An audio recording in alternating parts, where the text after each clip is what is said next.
Hello everyone, it's Tanya here and welcome back to this series called What's in My Wardrobe. It's a series where I look at garments that I own and I go through any alterations, repairs or upcycling that I might have done on them. And today we're going to look at the alterations that I have done to this really rather special piece. I struggle to date this. I've done quite a bit of research on it. This is a dirndl, which is the literal meaning of dirndl is young woman.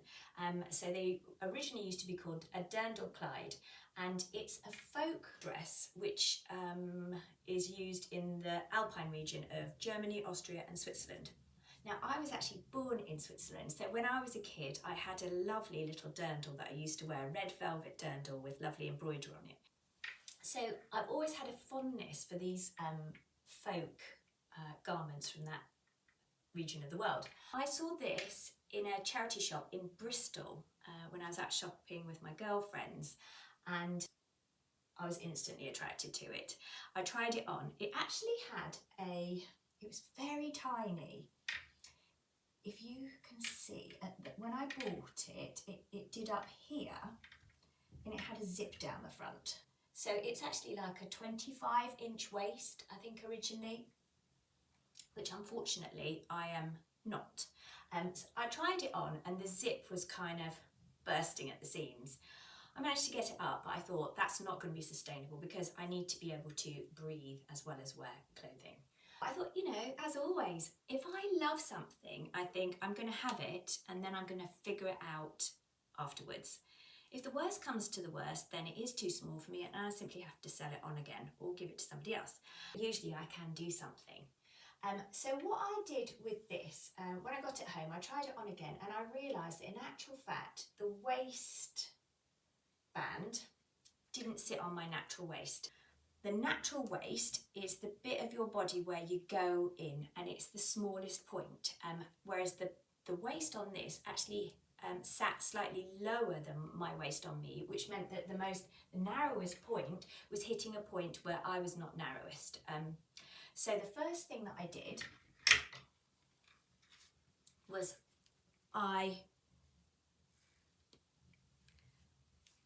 changed the depth of the straps. So I unpicked the straps there and then I re-sewed them on so that it made the waist higher. So I kind of shortened them. And then the natural waist hit my waist. I tried it on again, but really still, it was just too small for me. So I thought, what can I do? And I'll show you what I did.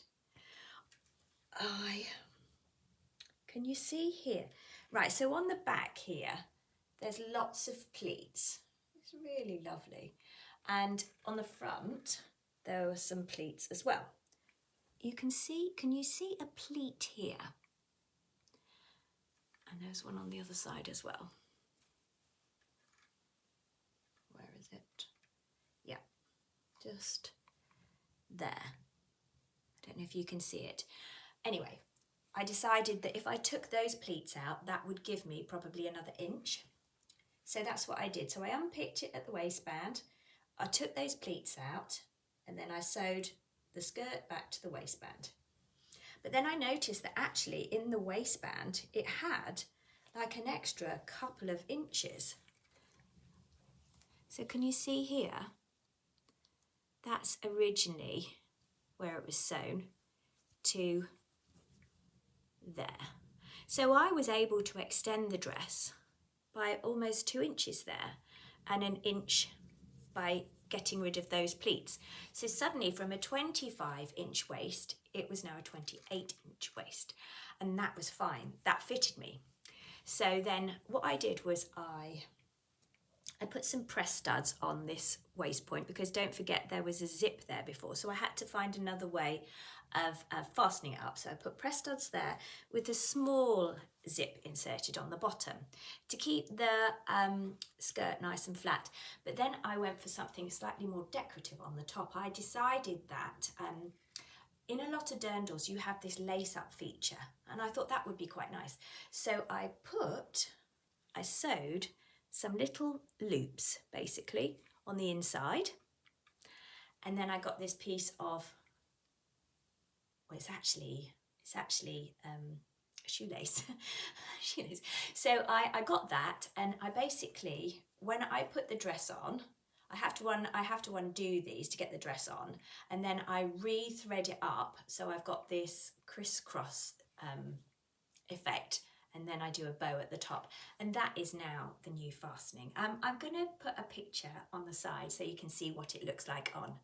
But yeah, basically I made some alterations to that dress so that it fits me now.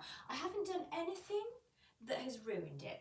We could go back to exactly how it was before. I could make it exactly as it was and reinsert the zip, so I haven't ruined this piece of vintage, which I think is really important. But I've just made it so that I can wear it now, and I tend to wear that with a little white peasant blouse underneath it, so it's really sweet, and I can wear it in the summer just like that, or like in winter I put a green jacket over it, and it looks just really smart. I hope you've enjoyed that, and hope to see you soon.